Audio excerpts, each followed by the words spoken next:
Chap, your work, Andy Root's work, Kendra Cressy Dean's work, a lot of it has been stressing the importance of a turn to the theological in youth ministry. That's a big topic and a lot of different themes. Do you have one theological category that you think is the one we really should be focusing on, or the one we can't lose sight of? I like how you put that. That's interesting. In theological turn, Andy actually calls me a pragmatist, and not a very good one, because he takes one thing I wrote and he runs with it, and we talked about it afterwards. He goes, well, I was just talking about that one thing. But actually, I'm not a classicist in the same vein as either Andy or Kendra. They're working. I recommend their books. I assign them for students. They're great.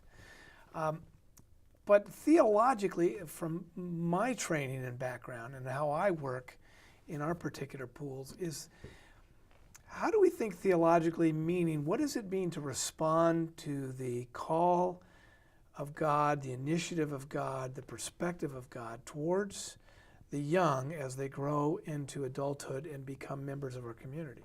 What does it mean to have them be members of a community when they're 10, 15, 17, 35? So the theological issue that I've come up with is basically related to disenfranchised populations, where groups of people that are not part of the dominant culture, that feel like they've been pushed aside, what does it mean theologically for us to draw them back into the body of Christ as we actually practice it in our lives together? So the theology of working with youth ministry is very similar to working with any kind of population that's been cast aside. And that's the sociological work that I've done. In my opinion, all social science from a theological perspective should be subject to interpretation and holding within a theological conversation, as opposed to theology, sociology, psychology. It's a theological concern with these elements helping us frame the questions. So therefore, if kids are a separate population, and I've learned this from people that I have blown it with in minority communities, that when we say how wonderful it is to assimilate, we will assimilate you. You get to come and be part of us. What we mean is, we're not going to change. You change and adapt to who we are and what it means to be part of us. And the whole notion of assimilation to people that actually think about what does it mean to connect my little disenfranchised community or subpopulation with the dominant means I got to sacrifice all my history, all of my ethos, all of my narratives in order to get to be part of you, and that's offensive. And rightly so, it's offensive. It was an African-American woman pastor who was a doctoral student of mine that just hammered me in class and week-long seminar that we spent the rest of the next 2 days.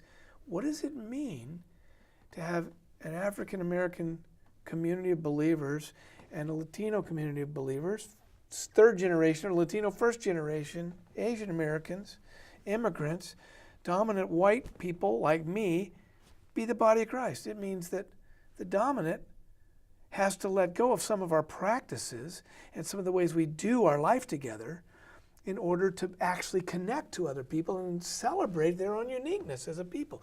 In Revelation, every tribe and tongue and people and nation are going to be drawn together. Not, hey, by the way, because you're Christians, you're all going to be one nation, tribe, and tongue, and then you get to be with the Lord of Lords and King of Kings. No, it's the same thing applies to kids.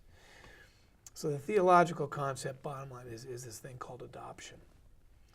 Adoption means you gotta alter the power and break off some of those kind of ways you're stuck to protect your own integrity of your own way of doing things.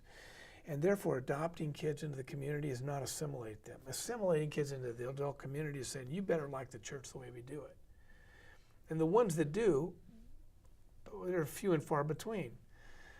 But the rest of them go, that's not me. Adoption means we are going to receive you into our community. We are going to change, and we're going to listen to you, and you're going to have a voice in our community, and all of us are going to adapt, including you guys, because we now have a new system. We have a new community. And so a theological understanding of a disenfranchised community, and in this case, young people, is to adopt them into the community, adapt our way of doing things and seeing ourselves so that we truly become what Jesus says is clearly the most important thing to God. cling to the vine, John 15, and love one another. One command. And that means we adopt kids into our community.